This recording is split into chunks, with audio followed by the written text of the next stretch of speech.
plataforma del Centro de Estudios Baltasar Gracián, un centro que se dedica a la difusión de la cultura con temas relativos a la historia de las emociones o enfocados desde esa perspectiva.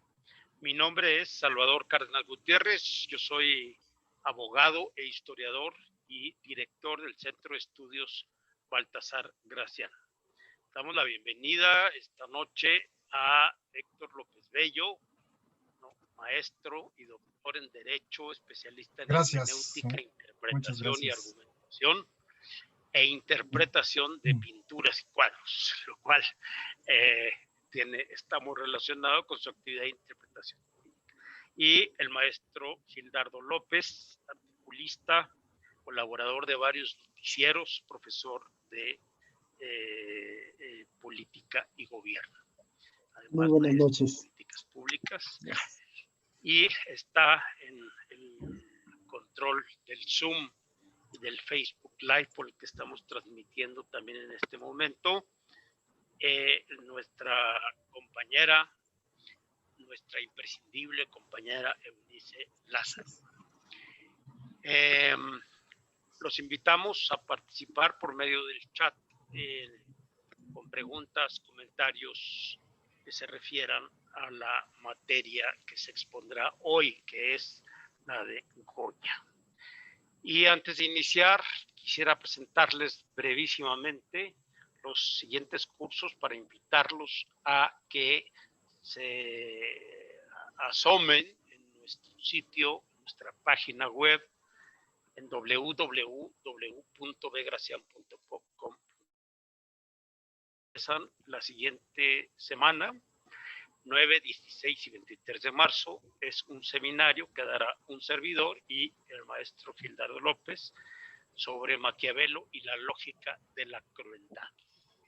Vamos a hablar de quién era Maquiavelo y si acaso su lógica es la de la crueldad y en caso de serlo, ¿por qué? También próximamente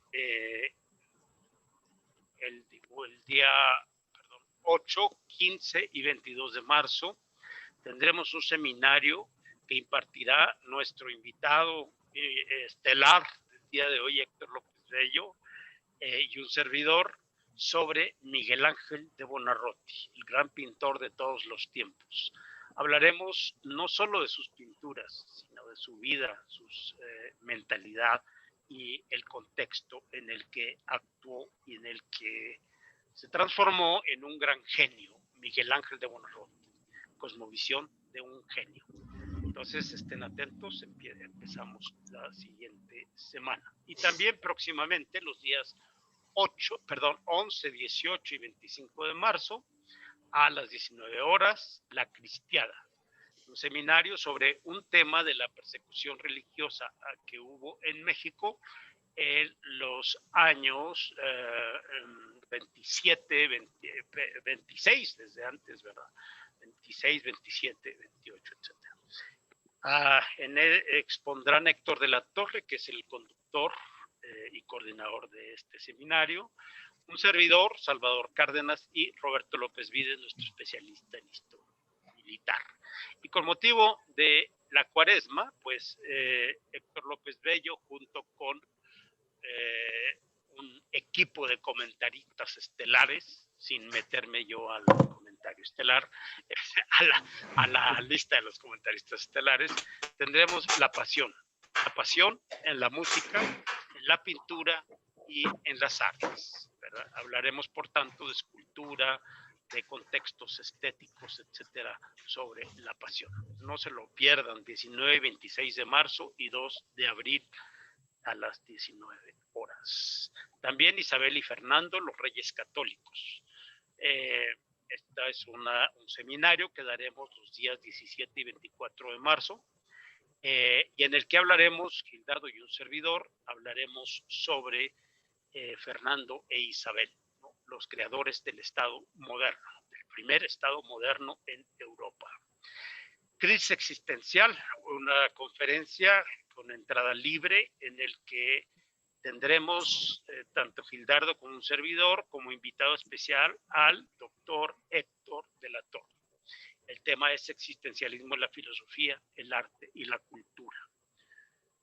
También nuestra institución amiga y hermana EOLAS Knowledge System, próximamente el día 4 de marzo, es decir, esta semana, tendremos inteligencia artificial, desafío para el derecho.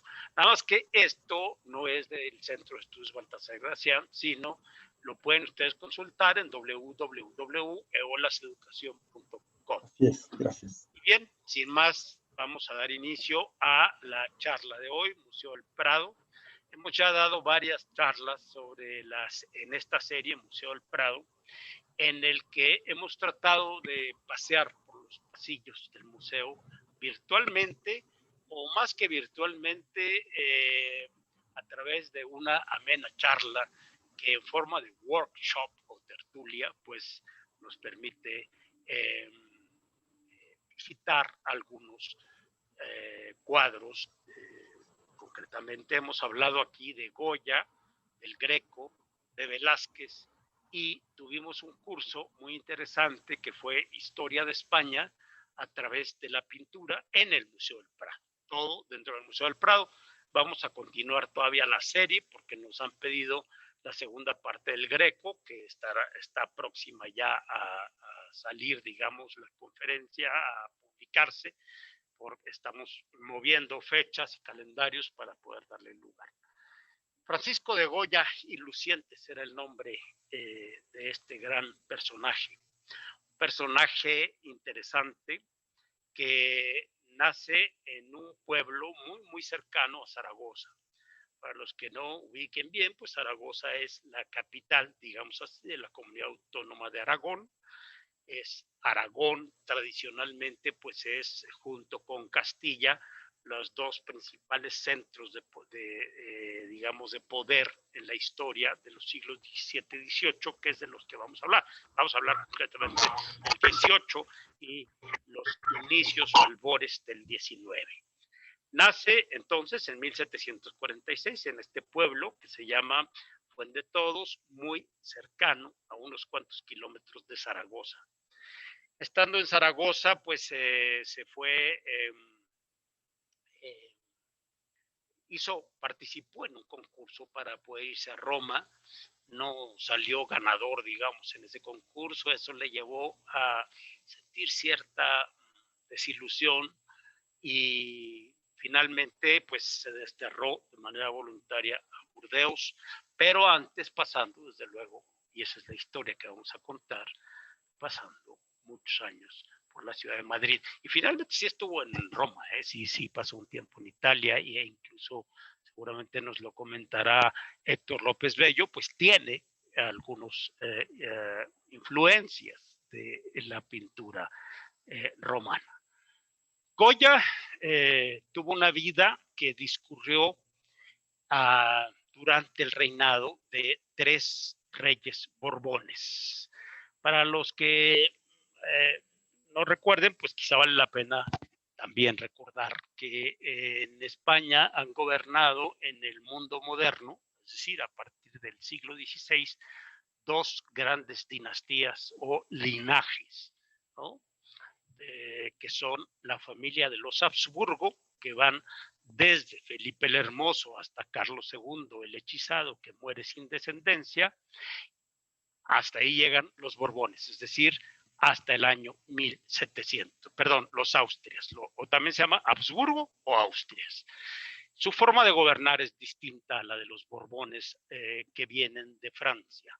El primer Borbón es Felipe V, Felipe d'Anjou, en el año 1700, y luego le siguen varios Borbones hasta el día de hoy, que gobierna como cabeza del Estado o como cabeza del reino, porque se autodefine constitucionalmente como un reino de España, Felipe VI, el actual rey. Bien, durante la época de Francisco de Goya, pues gobernaron, le tocó, digamos así, ver el gobierno de Carlos III, Carlos IV y Fernando VII.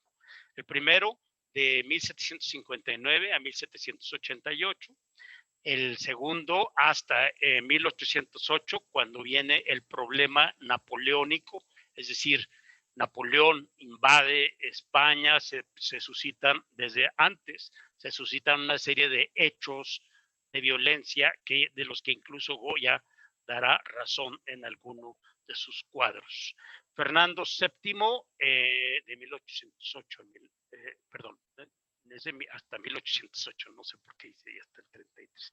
Aquí están los tres reyes. Es importante destacar que Goya, de ser un pintor, digamos, poco conocido, va ascendiendo por vía del mérito, es decir, porque su arte le hace ganar un estatus ascendente, que es así como llega a la corte. Se le llama corte a la ciudad capital de la España de aquella época, que es Madrid. En Madrid aprenderá Goya pues a intercambiar no solo opiniones, sino relaciones de muy variada índole con personajes importantes, como por ejemplo Melchor Gaspar de Jovellanos, y desde luego, pues la propia Reales. Se convierte, por tanto, en pintor de la corte Francisco de Goya.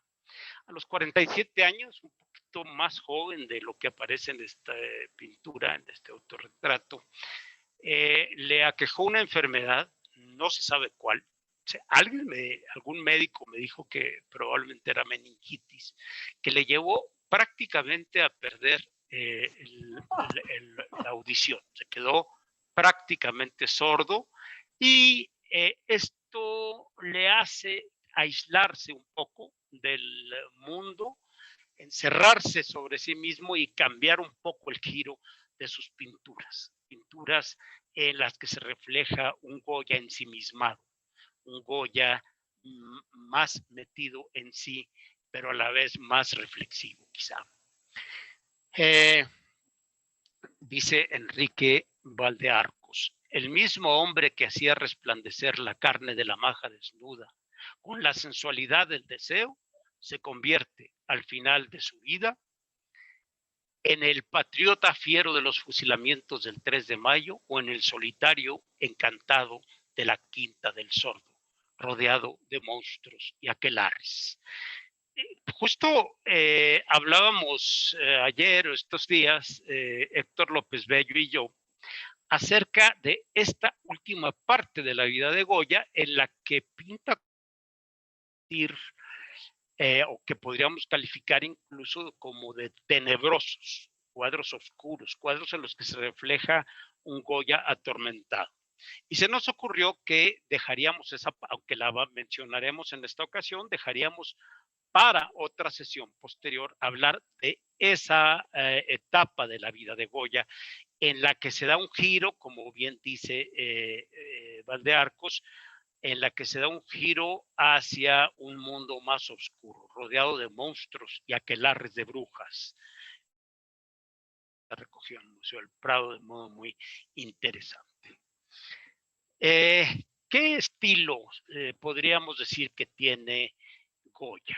Aquí aparece parte, es un detalle de una pintura de las floreras o la primavera, que nos explicará seguramente Héctor. Parece más bucólico. Bucólico, para los que no estén familiarizados, pues es el arte que evoca el campo y la naturaleza frente a la ciudad. Y lo bucólico siempre tiene que ver con un cierto sentido de escape, es decir, la ciudad representa el estar demasiado juntos unos con otros, estar viéndonos unos a otros y por supuesto criticándonos unos a otros. En esta época en el Madrid de Goya, pues había una calle de Madrid, lo he comentado en alguna otra sesión por ahí, que le llamaban las calles, eran varias, 3 calles, las calles del mentidero, porque la gente iba a eso, a hablar mal unos de otros. Madrid era el centro de imputación del poder y por tanto también el centro de las envidias de muchos. En ese sentido, en el siglo finales del XVIII hay una tendencia a buscar un arte que escape de la ciudad, que salga de la ciudad, de las cortes, de la vida cortesana. Una pintura, por tanto, que tiende a exaltar lo bucólico, lo campirano, lo natural, ¿no? Pero a la vez también es cierto que en esta época del romanticismo temprano bucólico de Goya, también se da una tendencia hacia el neoclasicismo. ¿Qué es el neoclasicismo? Pues como ya lo dije hace un momento, estamos hablando de Goya, le toca el momento cumbre, digamos, del poder de Napoleón Bonaparte en Francia. Napoleón marca una tendencia en el arte que es, en todo marcó tendencias Napoleón, que es el neoclasicismo. Cuando tenga la oportunidad de ir a París, y lo digo porque hoy es más fácil viajar, ¿no? Aunque en este momento hay pandemia, pero me refiero a la vida más o menos normal, no sé qué se entienda por normal, pero bueno, cuando tengan la oportunidad no dejen de visitar un templo que es la quinta esencia del neoclasicismo, que es la Madeleine. La Madeleine es la pureza. ¿Qué es el neoclasicismo? El tratar de expresar la razón humana, matemática, geométrica, a través del arte. Líneas de una severidad absoluta, geométrica, ¿no? Inspiradas en ese tipo de arquitectura racional, perfeccionista, como es la arquitectura griega y posteriormente latina, siguiendo los órdenes clásicos. Muy bien, a Goya le toca vivir a caballo entre estas dos tendencias. Un neoclasicismo que exalta lo racional, lo que exalta las conquistas del ser humano, y un romanticismo que busca huir de la ciudad y exaltar exactamente lo contrario, un mundo de afectos y emociones. Por tanto, podríamos decir que Goya, y esto no es más que una introducción, se mueve precisamente entre esas dos tendencias o esas dos vertientes estéticas. La tendencia a exaltar lo más humano, que es la razón geométrica a través del neoclasicismo, y lo más, digamos, natural, no humano, donde la razón geométrica no ha intervenido, que es el campo, la naturaleza, los animales, ¿verdad? Etcétera. Decíamos que uno de sus grandes amigos es Melchor Gaspar de Jovellanos. Y menciono a este no solo porque es jurista y es constitucionalista, sino porque es un gran interlocutor de Goya y quizá en buena medida muchas de las del sentido reivindicativo que se le pueda adjudicar a la pintura de Goya, pues es el influjo de su amigo Jovellanos. Jovellanos era un hombre que era un constitucionalista, ¿verdad? Con el que Goya hablaba, insisto. Era un hombre que estaba tratando de ser moderno en un mundo donde la tradición pesaba, es decir, España. España es un mundo que buscaba la modernidad, esa modernidad de inspiración racionalista francesa, propia de los Borbones, propia de Napoleón en Francia y de los Borbones en España, pero también el reconocer lo propio, lo original, las diacronías, digamos así, de la historia local española.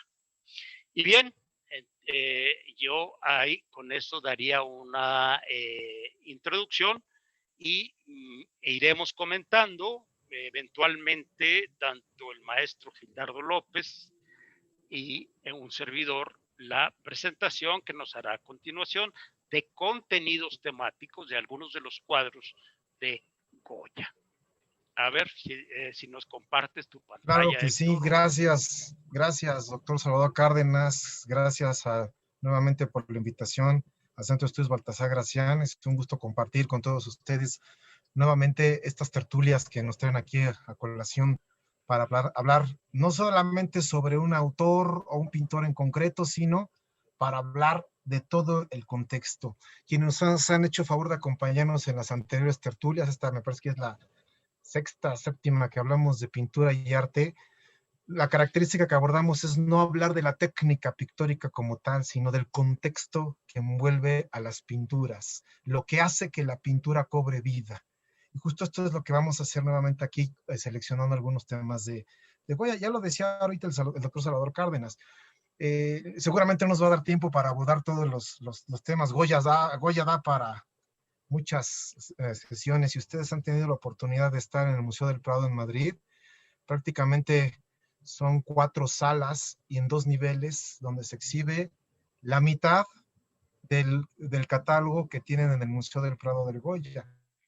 Tienen catalogadas más de 1000 piezas, entre grabados, pinturas, pues es imposible que todo se logre en un solo momento, ¿no? Por eso lo que vamos a tratar aquí de explicar de forma panorámica son algunas de las ideas generales o centrales de lo que Francisco de Goya y Lucientes, este gran maestro de la pintura, no solamente española, sino reconocida como uno de los maestros de la pintura universal, trae a colación.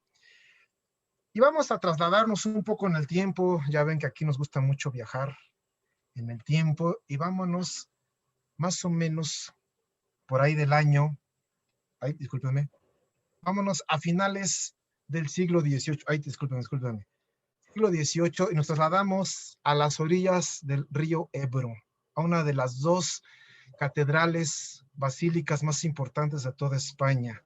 Estamos en la Catedral de Zaragoza. Ya nos decía el doctor Aragonés, nació en un pueblo cercano a la ciudad de Zaragoza, una ciudad milenaria literalmente, porque es una ciudad que fundaron los romanos, una ciudad que estuvo ocupada por los musulmanes, atada por los españoles, con toda una tradición. Esta catedral que están viendo ustedes, la Catedral de Zaragoza, es una de las 2 más importantes en toda la península hispánica, no en sí por su valía arquitectónica. No estamos hablando de una catedral del talante como la de Toledo o la Sigüenza, León, Sevilla, sino estamos hablando de una de las catedrales que espiritualmente, iglesias que espiritualmente representan muchísimo para España. Son 2 las más importantes. Santiago de Compostela, porque se supone que ahí están los restos del apóstol Santiago, que llegó al Finisterre, al fin de la tierra, el famoso camino de Santiago, y esta iglesia. ¿Por qué? Porque aquí está contenida la imagen y la tradición donde se dice que la Virgen María se le apareció al propio apóstol Santiago en un pilar, y por eso se venera en esta iglesia a la famosísima Virgen del Pilar, la Pilarica, la Virgen de Zaragoza. Pues justo este es el contexto que a Goya le toca vivir. Goya, hijo de pintores, hermano de un pintor, su maestro encuentra tanta vocación en él que incluso hasta Goya se llega a casar con la hermana de su maestro, muchacho inquieto que quiere desarrollar todos sus talentos, trata infructuosamente de ingresar 2 veces a la Real Academia de Bellas Artes de San Fernando en Madrid, sin lograr conseguirlo. Goya, que eso muchas veces nos hace falta a muchos de nosotros, darnos cuenta que sí tenemos capacidades, pero hay que perfeccionarlas, y Goya decide irse al mejor lugar donde puede perfeccionar todo su estilo y su técnica, que es precisamente Italia. Vive en Italia durante mucho tiempo, ahí aprende de los grandes maestros, las grandes técnicas de pintura, y Goya precisamente va a utilizar toda esa influencia para regresar y trasladarla a su España natal. Justo es aquí donde se le encarga, por ahí del año de 1770, le hacen un encargo muy especial. Goya tiene que enfrentar un reto de pintar las cúpulas, estas, no es la cúpula central, pero sí vemos estas cúpulas laterales de la iglesia basílica de la Virgen del Pilar. Y aquí es donde Goya empieza a demostrar su maestría como pintor y donde empieza a demostrar la técnica aprendida en Italia. Dirán ustedes, esto hasta parece un boceto, pero esta es la valía de la pintura de Goya, las goyescas. ¿Qué vemos aquí? Esta, no crean que está cortada así a propósito la pintura, ¿no? Como la observamos aquí. Si no es una cúpula, recuerden, la cúpula tiene una forma cóncava y sobre esa forma cóncava se tiene que pintar. Esta es una de las obras maestras, no tanto por la calidad arquitectónica, sino por pictórica, sino por el logro que llega a ser Goya. la adoración del nombre de Dios. Este cuadro que aparentemente lo vemos muy claro, muy preciso, si lo vemos así en una fotografía, este cuadro está hecho, está dibujado para ser visto aproximadamente a una altura de unos 50 metros. Cuando ustedes vayan a Zaragoza van a ver justo esta imagen. Casi no se va a alcanzar a apreciar. A ver, aquí está el nombre de Dios y aquí está la otra de las más importantes, es esta, las más importantes obras, Regina Martyrium. Bueno, esta obra que tenemos aquí, Goya logra lo que solamente los grandes maestros italianos llegaron a realizar en su momento. Estamos hablando de Miguel Ángel, jugar con la perspectiva. Lo que aparentemente parece boceteado de forma muy burda, observen estas imágenes. Cuando tú las observas desde la parte inferior, estas imágenes cobran vitalidad. Esta imagen que estamos viendo es una imagen redonda. Entonces, todo cobra una armonía en esta característica de lo convexo. Todo cobra una armonía. Fíjense cómo parece que aquí está en movimiento todo esto. Es justo esto. Si ustedes ven este cuadro en un solo plano, en una sola dimensión, se ve estático. Pero cuando estos cuadros se amplían, se ve completamente dinámico. Y esto es lo que logra hacer Goya en este cuadro. Precisamente los ángeles que están adorando el nombre de Dios, aquí está el famoso tetragramatón, Yod Ef Vav Ef, Yahvé, el nombre de Dios, el nombre que no se puede mencionar, esto que aparece en el libro del Génesis, el que es el nombre de Dios, el que no podemos mencionar. Justo este elemento es cuando lo haces convexo, perdón, cóncavo, esto cobra movimiento, como este cuadro que estamos viendo aquí, de, bueno, fresco de María, la reina de los mártires. Goya en este cuadro, bueno, en estas obras, perdón, fue sumamente criticado porque no entendía los mecenas, la gente que estaba aquí alrededor de estas obras, no entendían que las obras no se pueden o no necesariamente se tienen que ver como obras estáticas, y más cuando se ve con una perspectiva inferior. Si ustedes han ido a la Capilla Sixtina o han visto algunos frescos en iglesias, incluso aquí en México o en alguna otra rincón arquitectónico, los frescos que están en los techos, en las cúpulas, si tú te les quedas viendo y los ves de esta forma plana, el cuadro hasta parece que se distorsiona, se deforma. Goya utiliza todas estas herramientas que aprende para darle un dinamismo, darle un movimiento. Observen, insisto, este cuadro, bueno, este fresco, perdón.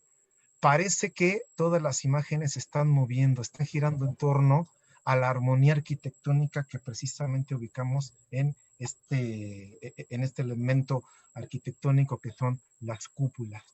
Por eso, Además, Héctor, sí, Salvador. Digo, nada más comentar a propósito de esta pintura, además viene a ser complementada por la estructura arquitectónica. Exacto. Esa parte de la estructura de un templo se llama cimborrio, o también se llama tambor, ¿no? Es el tambor de la cúpula, la parte interna. Que es la parte interna de la cúpula y que normalmente da equilibrio, desde que Brunelleschi le atribuyó una función geométrica, le da equilibrio al edificio, pero en este caso también complementa el movimiento de las imágenes. De algún modo, digamos que el cimborrio las equilibra, sobre todo desde la perspectiva, obviamente, del espectador, que es colocarse justamente abajo al centro del cimborrio. Exactamente, y esto es la grandeza del artista, el artista que sabe adaptar el arte a los espacios y que no circunscribe el arte solamente a lo plano o a la parte limitada de un bastidor, de un cuadro. La grandeza de Goya desde sus años de juventud radica precisamente en esto. Es un artista integral. Ya en su juventud empieza a dar dotes de esta magnífica característica. Adaptar el arte a los espacios, no que el espacio se adapte al arte, y en conjunto forman toda esta armonía, no solamente arquitectónica, sino ante todo una armonía precisamente artística. cuando vayan a Zaragoza, no dejen de visitar la Basílica de Nuestra Señora del Pilar, porque los que son creyentes y veneran a la Virgen y tienen fe, porque no solamente es ir a ver y venerar a la imagen de la Virgen, sino también vale la pena levantar la cabeza, la mirada y ver estos magníficos frescos de Francisco de Goya. Pero ahí es donde está el dinamismo y la maravilla de un personaje como Goya.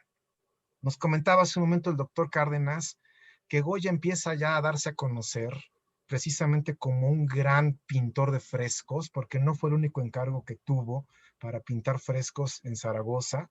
Varias iglesias en Zaragoza van a encontrar frescos laterales y superiores hechos precisamente del pincel de Francisco de Goya.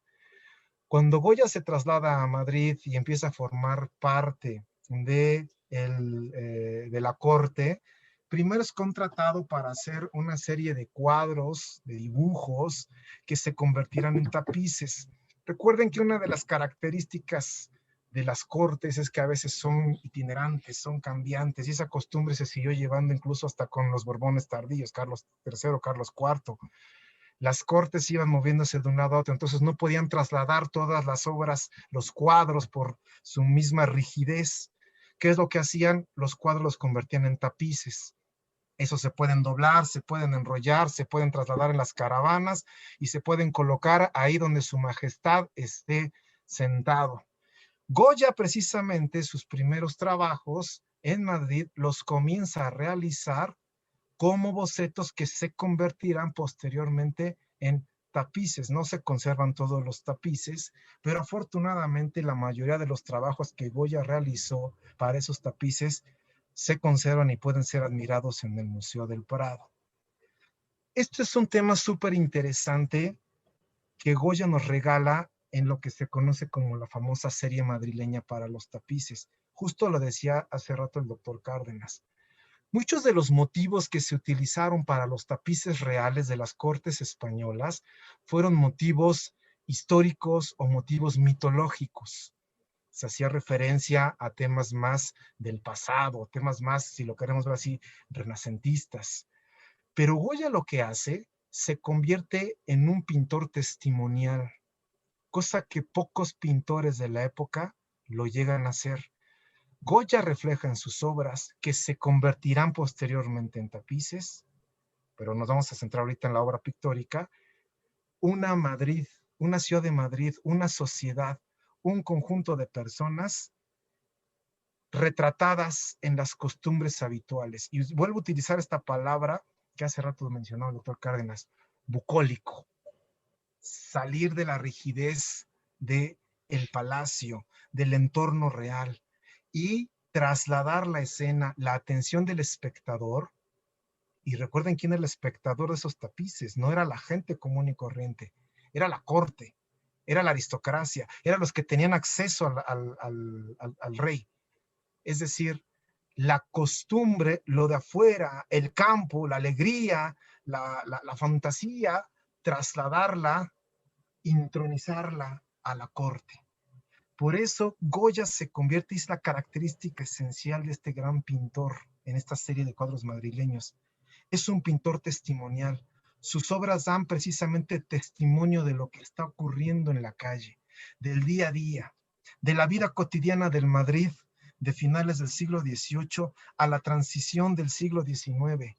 Un Madrid que se ha convertido en la capital de España, pero no solamente en la capital de España, sigue siendo Madrid la capital de uno de los reinos, de uno de los imperios más poderosos del mundo, que tal vez ya venía una decadencia económica, tal vez en una decadencia a lo mejor política, pero lo que no podía negar esta corona española es el gran poder histórico que durante siglos representó en Europa y a estas alturas en el mundo.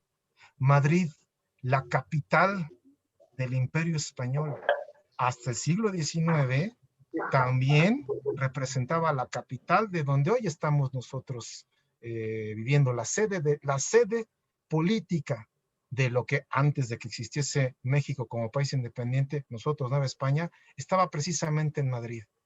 Entonces imagínense todo lo que se vivía en Madrid, una ciudad cosmopolita, le llegaba gente de distintos lugares, lo que a finales del siglo XVI era Sevilla, ahora es la ciudad de Madrid, una ciudad totalmente viva, con movimiento de gente de todas las clases y estratos sociales, y es lo que empieza a reflejar Goya. Goya, por eso decía yo, es un pintor de testimonio. Lo que está haciendo aquí Goya, perdón por la expresión que voy a utilizar, pero es como una especie de fotógrafo de la realidad, fotógrafo de las escenas que él está viendo. Estos cuadros que vamos a ver muy brevemente, insisto, no nos vamos a detener en explicación pictórica, porque la idea es detenernos en la expresión del cuadro. Lo que está haciendo momento a hablar de retratos, escenas de paisajes, porque el retrato y el paisaje que ve Francisco de Goya es la sociedad, la calle, lo bucólico, escenas de la vida cotidiana. Este cuadro es maravilloso, la Feria de Madrid, por ahí en el mes de mayo, que son las fiestas patronales de Madrid, 15 de mayo se celebra el patrón de Madrid, San Isidro Labrador. En toda la ciudad, no nada más en el centro de Madrid, sino en toda la ciudad, es festividad, es fiesta. Aquí se alcanza a observar a lo lejos la catedral, la antigua catedral, la catedral de San Isidro, ahora ya no lo es, ahora es la catedral de Almudena, pero en su momento fue la catedral sede del obispado de Madrid. Y a todo alrededor, a la orilla del río Manzanares, se juntaba la gente para festejar.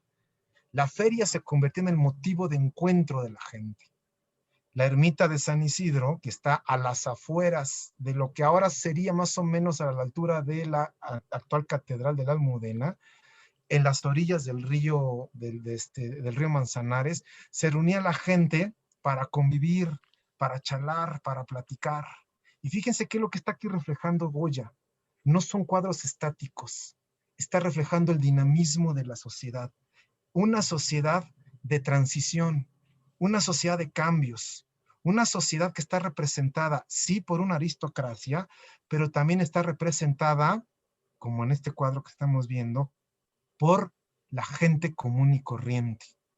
Una sociedad en la cual hay un momento de transición para pasar, como lo decía bien el doctor Cárdenas, este momento romántico, pero también pasar a un periodo nuevamente clásico. Refleja Francisco de Goya las escenas cotidianas del sentir de la gente. El baile, por ejemplo, este cuadro es muy significativo. El baile no es un tema de alegría o de festejo exclusivo de una clase social.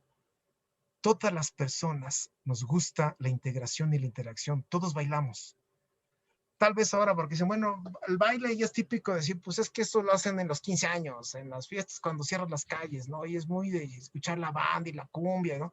Sin embargo, todas las clases sociales, en todas las sociedades, lo festivo, lo bucólico, nos llama la atención. El baile no está reservado para clases sociales o un estrato social exclusivo. Aquí Goya está reflejando cómo hasta la aristocracia sale a la calle, anda en la calle, convive en la calle, se mezcla con las costumbres, digámoslo así, tradicionales y las adopta para hacer también lo que toda la gente hace, un baile a las orillas del río Manzanares. Un río que cruza una ciudad en donde identificamos a toda la gente, capital, decíamos Madrid, capital del imperio, capital de la corona, capital del poder político y social, en el cual toda la sociedad tiene cabida. Por eso Goya, como pintor testimonial, refleja escenas cotidianas del día a día. Este cuadro es maravilloso si ustedes se detienen un momento a verlo. Aquí Goya utiliza dos de las grandes virtudes que tiene justo en este periodo, que es también lo vive de este periodo de transición, finales del siglo XVIII, ser un pintor de testimonio, pero con una calidad pictórica extraordinaria. Fíjense ustedes aquí el juego de luces que está utilizando Goya, donde precisamente hace un reflejo en el rostro de la dama, que el paraguas o el quitasol le está deteniendo la luz directa que sí se ve reflejada la luz solar en el caballero. Aquí Goya nos está dando cátedra no solamente de técnica, sino también cátedra testimonial. Goya no está reflejando y no está poniendo aquí a dos aristócratas, está poniendo a dos personas, digámoslo así, de clase media. El famoso traje de la maja y el famoso traje del chulapo. Los trajes típicos de el Madrid castizo, el Madrid tradicional, el Madrid cultural, haciendo y reflejando lo que en una época como el mes de mayo, las fiestas de San Isidro, tienen lugar en Madrid. Mucho calor, mucho sol, por eso está acompañada de un abanico. Por eso la dama está siendo protegida del sol con un quitasol. El perrito, la mascota, en el regazo de la dama también descansando.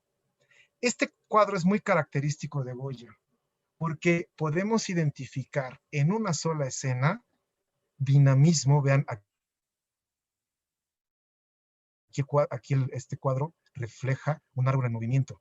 El quitasol incluso hasta está en movimiento por la acción del viento. Goya está reflejando una fotografía, cuestión que muy pocos artistas lo logran. Estos y los que nos hicieron favor de acompañarnos cuando hablamos de Bartolomé Esteban Murillo recordarán que es otro de los grandes costumbristas de la pintura. Por eso lo que hace Goya es trasladándolo al lenguaje operístico. En el siglo XIX, los que nos acompañaron en el curso de ópera recordarán que el siglo XIX se caracteriza en la ópera por el estilo que se llama el verismo. La música y el libreto refleja la verdad, las costumbres, la realidad. Goya es un pintor bajo este estilo, digamos así, verista. Refleja escenas que pasan en la vida cotidiana, muy alejado de otros pintores europeos del momento contemporáneos a Goya, que pintan por encargo, que pintan cuadros donde lo que preponderantemente destaca es el paisaje, la arquitectura, la estructura. Goya, con esa libertad que tiene, no solamente en el pincel, sino en el pensamiento y en el testimonio, mejor se dedica a retratar escenas de la vida cotidiana, tan cotidiana como lo que ven en este maravilloso cuadro, La riña en la venta nueva, cuadro de 1777. Un cuadro donde refleja no, digámoslo así, el rigor o el estatismo, hasta a veces podríamos decir la soledad o la sobriedad de un retrato de un monarca, de un acaudalado. No, Goya lo que está reflejando aquí en este movimiento es lo que pasa en una escena de la vida diaria, de la vida cotidiana, lo que vemos en cualquier ciudad, gente peleándose con gente, por vaya usted a saber qué situación. Una escena que se presentaría en cualquier momento. Fíjense las expresiones que ponen en el rostro, expresiones de gente común y corriente, expresiones de gente del pueblo, de gente de la calle, el dinamismo, ¿no? Incluso hasta aquí en el perro ladrando y este perrito aquí observando, el enfado de la dama que le hacen destrozos en su venta, este caballero que trata ya de huir en la rienda, pero que aquí el mozo no lo permite salir, el trabajador que está aquí limpiando la mesa, pero dirige su mirada hasta esta escena que no nos es nada ajena. Es decir, Goya deja de ser ese pintor estático para seguir reflejando el dinamismo de lo que pasa en la vida cotidiana, porque esto sucede no Oye, Héctor, solamente en la vida campirana, sino en la aristocracia. Sí, sí, Salvador. Héctor, si te puedes pasar nuevamente al anterior. Sí, claro. Algo importante para los que gustan eh, de la historia cultural que se ve aquí es la historia de la indumentaria o del traje. Tanto en el caballero, ahí donde está justamente el caballero que está jalando al de café, al Así es. de casaca café, ese caballero está vestido con un traje que le llamaban de majo y que también se conoce como traje Ujú. goyesco. Y también, si nos vamos un poquito a la derecha, este traje goyesco lo trae el señor que está sobre el caballo, que tiene unas hombreras y luego, bueno, pues junto con el sombrero y la coleta. Lo que menciono esto por lo siguiente. En la historia de las indumentarias y de las modas, que yo no soy especialista, pero sí en la historia de las indumentarias me he fijado, normalmente hay una forma de vestir dominante, ¿no? Por ejemplo, en el barroco todos visten a la española o a la holandesa. En la Edad Media todos visten a la francesa o a la inglesa. En el siglo XVIII, que es el momento que está viviendo Goya, pues todo mundo, si ustedes piensan en el siglo XVIII, todo mundo vestía al estilo francés con una peluca empolvada, ¿verdad? Sus medias normalmente pues de algodón en las épocas dependiendo de las épocas, su casaca bordada, etcétera. Y aquí vemos un traje, y por eso se le llama goyesco, un traje castizo. ¿Qué quiere decir castizo? No me refiero a castellano, sino a puramente español. Y esto es importante por lo que mencionaba yo al inicio de la charla respecto de Jovellanos, de la influencia, de esa búsqueda de lo universal, pero sin abandonar lo particular. Lo que quiero decir con esto es que Goya me parece en este sentido no solo castizo, sino muy españolizante. De hecho, ese traje que trae, el traje de majo o el traje goyesco que señalé, que tú señalaste tanto en el señor que está jalando al de café, no, más arriba. Bueno, el del caballo y luego el que está jalando, el de azul. Sí, exacto. El de azul que está en el grupito de tres, el otro de azul. Bueno, no importa, ahí se ve en medio, el otro es el de la derecha. Ese es el antecedente del traje de los toreros, de lo que se llama traje de luces, que es el primer traje goyesco.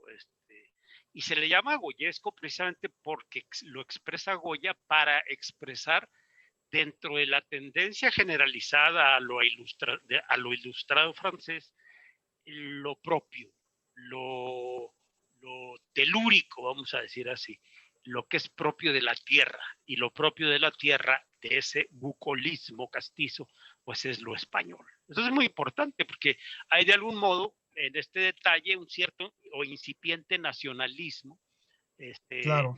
tanto en Jovellanos, el interlocutor de Goya, como el propio Goya. Claro, ¿no? Y tienes toda la razón, esto que comentas, precisamente, esto es una de las influencias artísticas y culturales que trascienden de lo pictórico a lo real.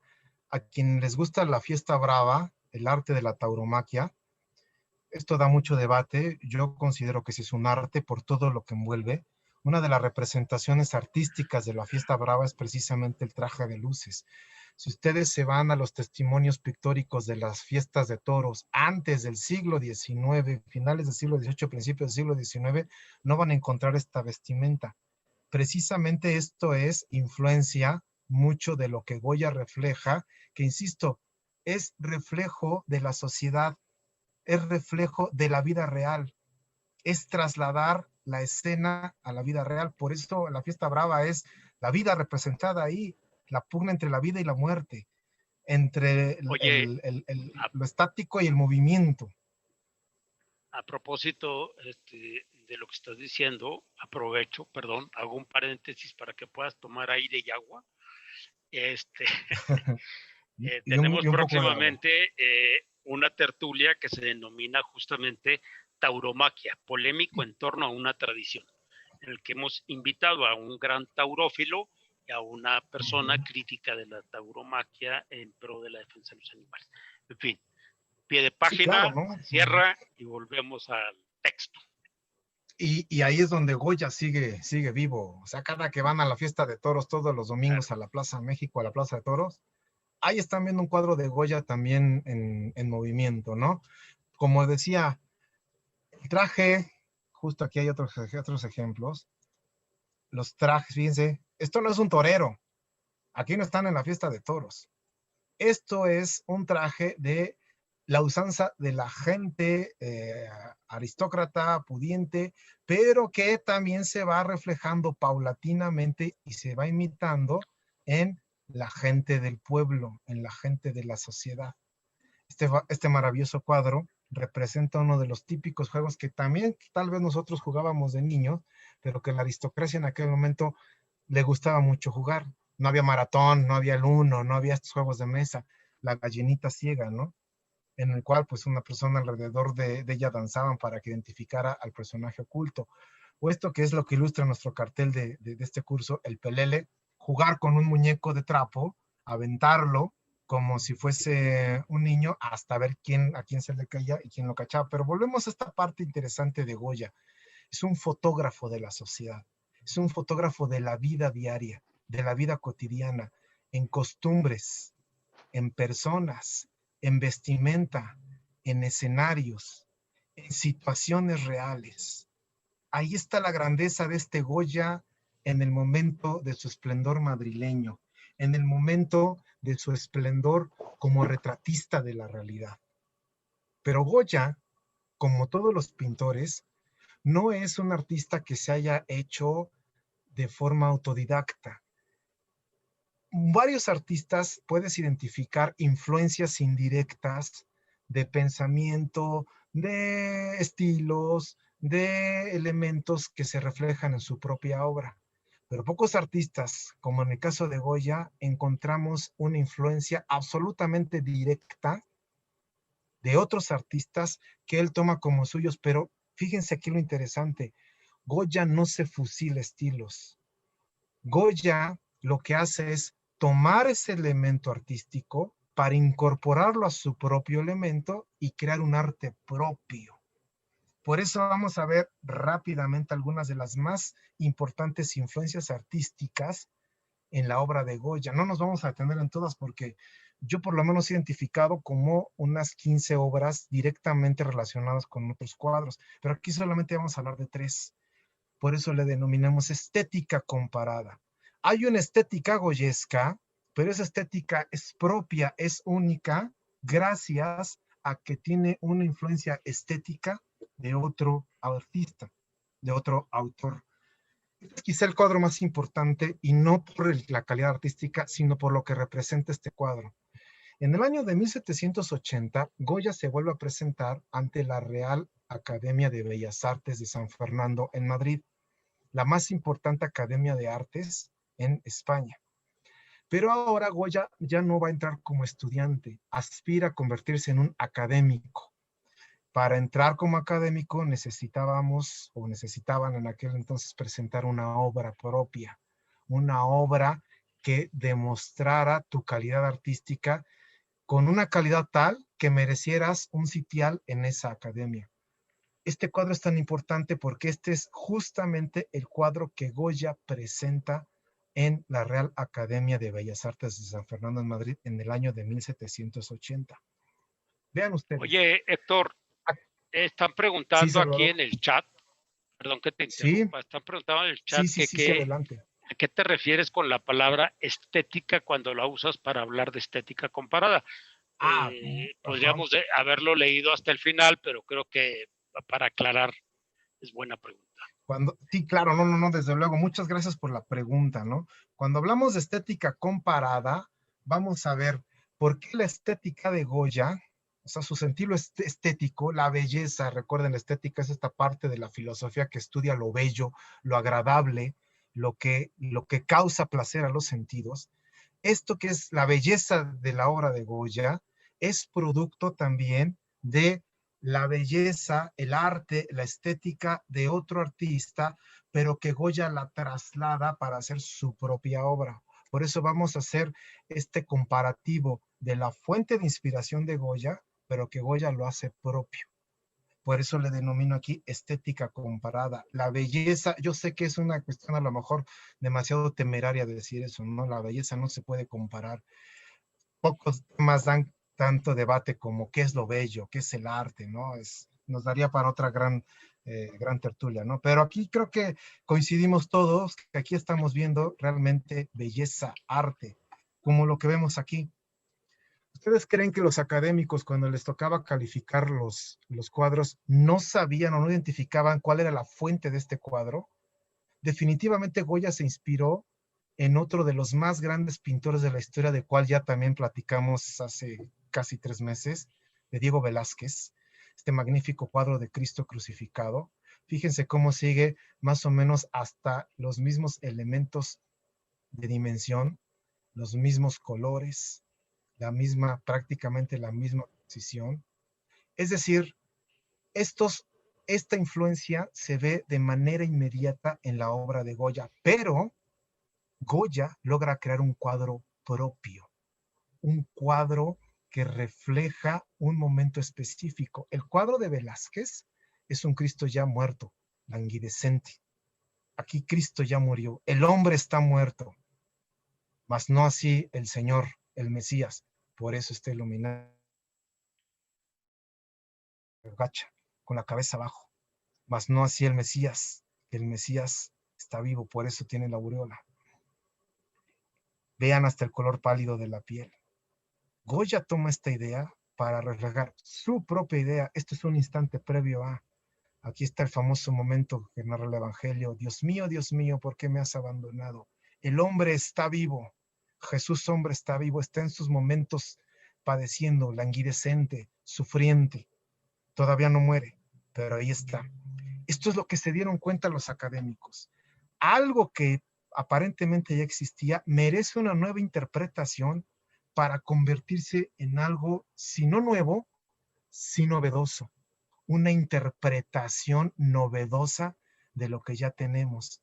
Esa es la grandeza de un artista. Lograr que lo que existe, lo que ya es, cobre vitalidad nueva. Como Goya logran esto, que veamos una influencia directa en dos cuadros, pero que a la vez veamos dos obras de arte distintas. Parece esto hasta como una paradoja, ¿no? Algo como tan similar puede ser a la vez tan diferente, pero que convergen en una belleza absoluta. El segundo Oye, ejemplo, por Héctor, antonomasia, sí, perdón, Salvador, perdón. Héctor, si vuelves al Sí, cuadro anterior, aquí valdría la pena también mencionar en el anterior, mencionar el aspecto, digamos, espiritual de Goya. Hay que tener en sí, cuenta claro. que el siglo XVIII es un siglo que se mueve en el terreno del racionalismo. El racionalismo, pues, es esa tendencia a reducir la realidad a su dimensión cuantitativa, a su dimensión contable, a su dimensión eh, material, conmensurable, digamos, ¿no? Así es. Eh, Goya es, desde luego, es un católico creyente, pero Pero, no un católico piadoso, no un católico de exactamente. altos vuelos espirituales. Eh, yo me identifico más con Goya que con Velázquez, porque espiritualmente es un hombre que vive más en esa, digamos, búsqueda más que en la piedad repetitiva y aburrida de Velázquez.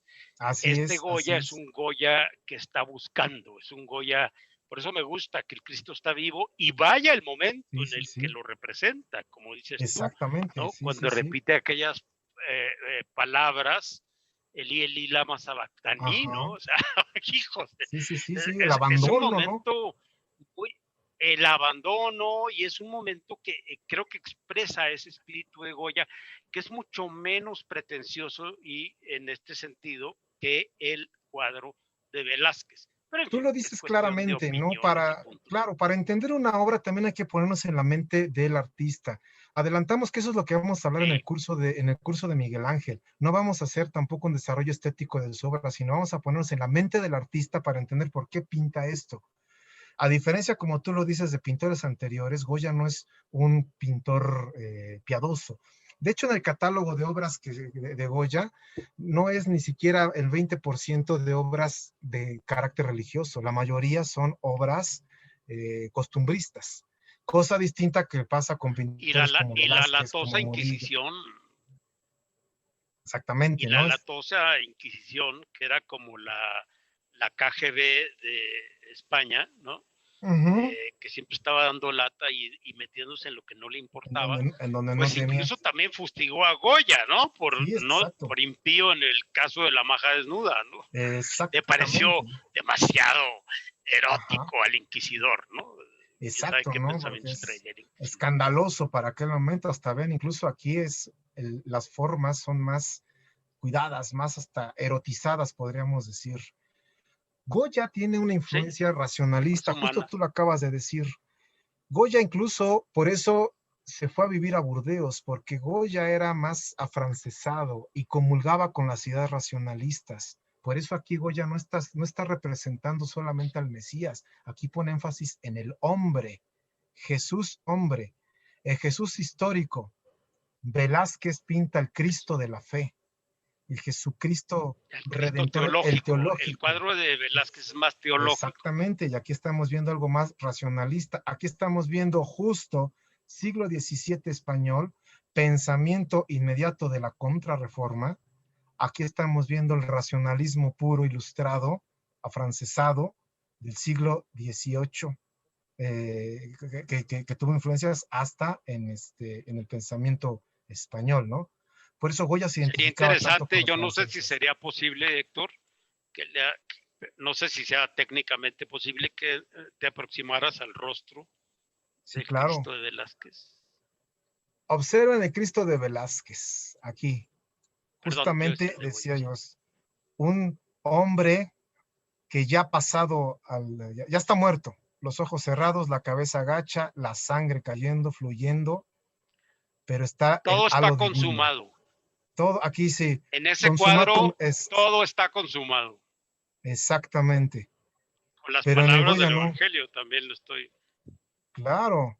De hecho, pues aquí está reflejado lo que dice, me parece que es en el Evangelio de San Juan, donde dice que se escribió en hebreo, griego y latín, Jesús Nazareno, rey de los judíos, cosa que también repite aquí Goya, ¿no? Pero Goya, vean el rostro del Jesucristo, Jesús hombre, como hombre en esa angustia, en esa languidecencia, en esa soledad, en ese arrebato. Dios mío, ¿por qué me has abandonado?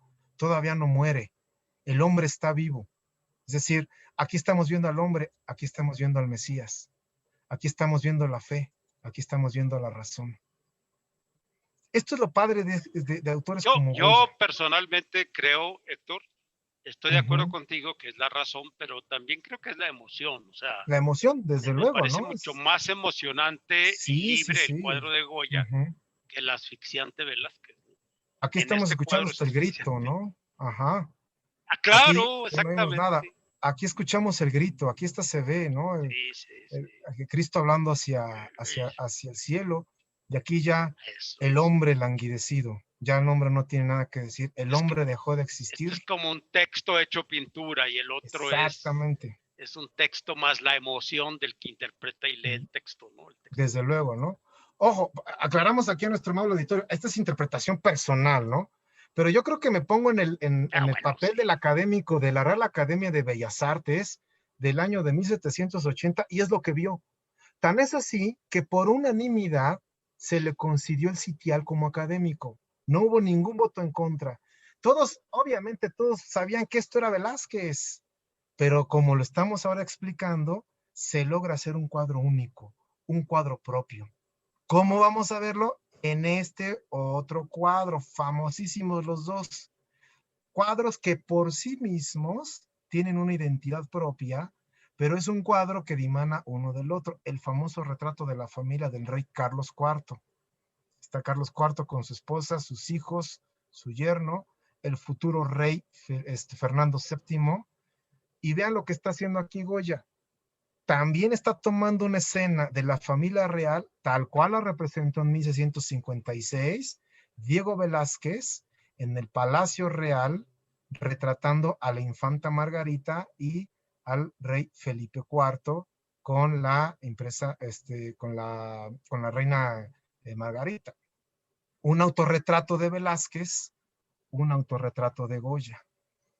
El cuadro puesto también como sosteniéndose en una pared, justo el mismo motivo que utiliza Goya. En el estudio del maestro, en la parte inferior del Palacio Real, donde están colocados los cuadros, es el estudio también de Goya, donde hay colocados otros cuadros. Es decir, la familia ingresa al espacio del artista, la familia se incorpora al espacio del artista. Lo mismo pasa con los Borbones. Entran y se incorporan al espacio del artista. Él no es el protagonista Velázquez aquí. pero tampoco Goya lo es. Sin embargo, Velázquez se convierte en el gran protagonista o coprotagonista que nos está mirando, nos está incluyendo, nos está haciendo partícipes de este cuadro. Los personajes nos están viendo. Goya nos está invitando con la mirada a que entremos a este cuadro. Si se dan cuenta, el único que está reflejando una mirada directa hacia el espectador en las Meninas es Velázquez. La infanta Margarita es una mirada indirecta, como que, ay, se aparecieron, pero quien directamente nos está incluyendo en su espacio, en su taller, como incluyó a la familia, es Velázquez. Lo mismo está pasando con Goya, es el único que está teniendo una mirada penetrante y directa hacia el espectador. Nos está invitando a este escenario, así como la familia real entró en el espacio del pintor, también nosotros estamos entrando ahí. Aquí se abre el telón del teatro, este es barroco al 100%, pero este barroco cobra un nuevo dinamismo en este cuadro entre romántico y clásico. Formamos parte, ya no somos espectadores nada más, sino estamos incluidos en esto. Vean qué maravilla. Dos cuadros con una notabilísima influencia, lo que toma Goya de Velázquez, que no es un fusil, sino que es un préstamo de ideas para hacer lo propio. Dos, por eso se llama estética comparada. Estamos comparando la belleza que hay entre los dos. Cuadros semejantes, análogos, esa es la analogía. La analogía no es una identidad. Analogía es semejanza relevante entre dos entidades. Por eso la estética es analógica. Es una hermenéutica analógica, una interpretación analógica. Hay semejanza relevante, pero sin que pierda cada uno su identidad, su esencia propia. Esa es la grandeza de un maestro como Goya. Y Y por fíjate, último, Héctor, perdóname. Héctor, nada más regresando a este cuadro, fíjate cómo es en la estética lo que llamamos gusto, ¿no? Ajá. A mí en lo personal me gusta mucho más, en este caso, el cuadro de Velázquez. De Velázquez. ¿Por qué? Pues porque me parece más redondo, más estéticamente, Sí. es para mí Mejor distribución, ¿no? Entre los un cuadro, personajes. la distribución, el punto de fuga que tiene el cuadro. En cambio, el de Goya sí me parece un poco más, ahí, más monótono, más iterado, Sí. digamos, así más. El espacio más reducido, los personajes más El espacio, sí. acotados, sí, sí, exactamente, ¿no? Pero lo interesante Teniendo en son cuenta también los que en mensajes. ambos casos les estaban pagando sus mecenas y que tenían que hacer lo Sí, que les claro, dijeran los mecenas, pero me parece que claro, aquí claro. fue más creativo dentro del esquema del mecenazgo Velázquez que Goya, en este caso. En el de los Cristos, desde luego, Así yo es. prefiero 1000 veces a Goya que a Velázquez. En este caso, no 1000, pero sí bastante más Velázquez que Goya. Sí, sí, sí, claro, ¿no? Estos son cuadros hechos por pago, Así ¿no? es el arte, pues, la estética y el gusto, sí, sí. Así es, así es. Pero Pues ya esto es vamos lo bonito, ¿no? concluyendo, no sé si te parece. Sí, Sí, vamos a ver nada más el último cuadro, que este es muy breve. Goya vuelve en el año de 1798 al fresco, una técnica que ya había abandonado. Este es el cuadro que está en la ermita de San Antonio, también en la cuesta, en la calle de Madrid, la calle de Bailén, que va hacia Puente de Segovia. Nuevamente estamos viendo una cúpula. Esto es lo que veríamos si estuviésemos abajo. Pero fíjense nuevamente, esto es la parte interesante. Aquí Goya establece un estilo artístico pocas veces visto, que tal vez hoy con el conocimiento de fotografía que tenemos se nos hace más familiar, el famoso ojo de pez. En este momento el famoso ojo de pez, que consiste en jugar con las formas curvas para que parezcan y tomen un efecto. La fotografía no ayuda mucho, estos son cuadros que sí hay que verlos en vivo. Tú te vas moviendo alrededor de este cuadro, cuando estás abajo de la cúpula, y vas viendo que las formas toman una alineación vertical. El ojo de pez se pierde. Entonces, si tú te vas moviendo de lado a lado, vas viendo la forma de las personas como si estuvieses debajo de este balcón que Goya pintó. Esta es la famosa escena donde San Antonio de Padua resucita a un muertito, a un difunto, para comprobar pues la fe, la valía en la Eucaristía, ¿no? Nuevamente, la característica de Goya, escena cotidiana reflejada en movimiento. Pero esto Goya no se lo inventó, esto Goya lo toma prestado de este cuadro que todos identificamos de manera inmediata. La techumbre de la famosa Capilla Sixtina pintada por el genial Miguel Ángel Buonarroti, donde todos sabemos, disculpen, aquí se está escuchando afuera el silbato de los camotes, donde todos vemos esto, que aparentemente lo que estamos viendo es arquitectura o espacios arquitectónicos. Pero si tú borras todo esto, esto es un plano. Aquí no existen estas columnas. Esto es dibujo, bueno, fresco, sí, dibujo hecho al fresco que Miguel Ángel plasmó. Es decir, crea formas, y fíjense la estructura que parece que está tomando aquí esta arcada, ¿no? Hasta parece que tienen una forma cóncava, cuando en realidad es una línea recta. Esto, insisto, siempre hay que verlo en vivo, ¿no? A lo mejor es verlo en vivo porque a veces con lo plano de la imagen se pierde eso que inventó precisamente Miguel Ángel Buonarroti en la grandeza de su arte. Ponerse en el papel del espectador. Estos cuadros se aprecian a la lejanía porque cobran dinamismo justo cuando lo vemos desde abajo. Se incorporan no solamente las figuras, sino la arquitectura. Entonces, parece que estamos ante una cúpula que está cóncava, cuando en realidad es un plano. Lo mismo pasa con estas pechinas que están aquí. Miguel Ángel dibuja la arquitectura, incorpora la arquitectura, juega con la perspectiva, hace esta distorsión de las imágenes para que viéndolas desde abajo como espectador, cobren vida. Si tú te acercas y ves este plano directamente, las imágenes están completamente desproporcionadas y distorsionadas.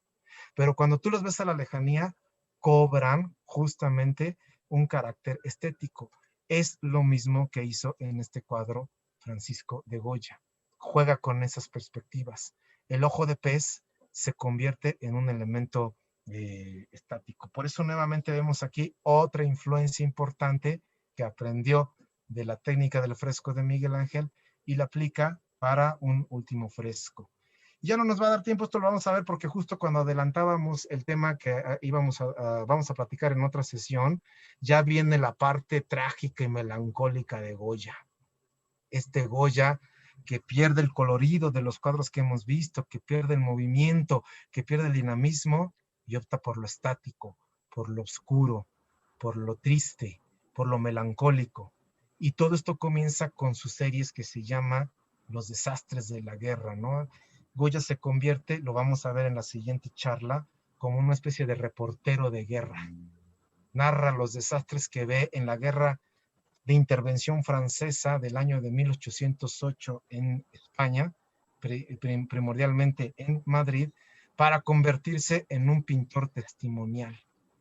Justo es donde comienza esta última etapa de Francisco de Goya, donde tiene una transformación personal de ideas, regresan sus antiguas dolencias físicas, su sordera se vuelve a incrementar y entramos al Goya triste, el Goya oscuro, el Goya que incluso será tomado como base, lo vamos a platicar posteriormente, de los pintores impresionistas, ¿no? El impresionismo de Goya. El Goya que se convierte ya no en el testimonio, sino en el elemento que se va a tomar como base para la melancolía, el Goya de las pinturas oscuras y el Goya de la guerra, ¿no? Pero esto lo dejamos, como siempre decimos, para otro cafecito que nos vamos a echar en la siguiente tertulia, que de una vez estamos invitando y convocando. No sé tú qué pienses, mi querido Gilardo.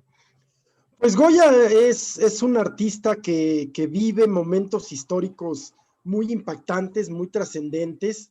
Prácticamente vive dos épocas y refleja, además de sus propios estados de ánimo, pues refleja muy bien a niveles realísticos, como bien decías, casi de fotografía, casi como los que sería hoy día Cauduro, por ejemplo, pues a niveles muy realistas, los hechos cotidianos, los hechos del español del día a día, del español de la calle.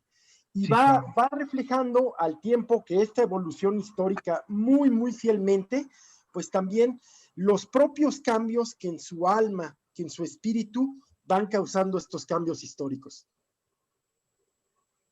Y Goya es un genio en esto, ¿no? Goya es un genio en esto, cosa que abordaremos en la siguiente charla, ¿no? Esa Ay, transformación que tuvo de lo personal, cómo se refleja en su obra, el Goya de las pinturas oye, ya, negras. Héctor, muchas gracias. Ya se nos acabó el tiempo.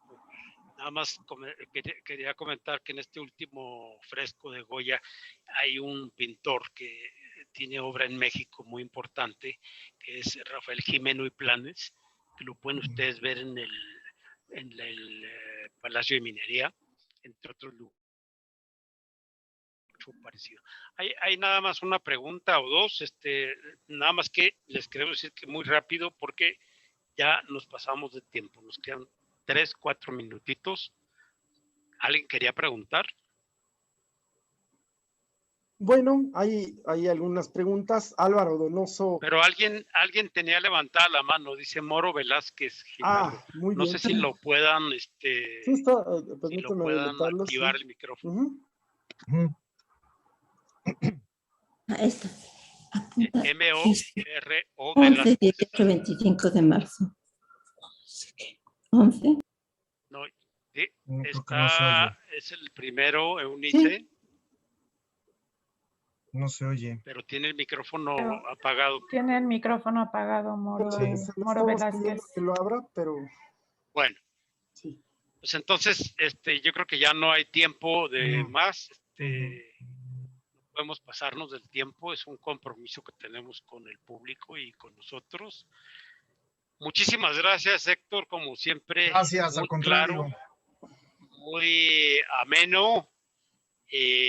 Nos debes entonces les debemos otro café. al público la parte oscura de Goya y Claro. estén atentos porque ya esta semana sacaremos el Greco 2, la segunda parte del Greco, y Goya seguramente será hasta el siguiente mes, la parte oscura, el Goya oscuro. Así es. Muchas gracias a todos. Gracias. Y no dejen de visitar nuestra página y de inscribirse. Héctor López Bello nos expondremos, a Miguel Ángel Cosmovisión de un genio. Y también la semana que entra damos inicio a Maquiavelo, Lógica de la Crueldad, un seminario al que los invitamos a inscribirse. Muchas gracias, buenas noches. Gracias a todos. Muchas gracias, buenas noches. Gracias. Gracias, hasta luego, buenas noches. Muchas gracias. Gracias, muy bonito.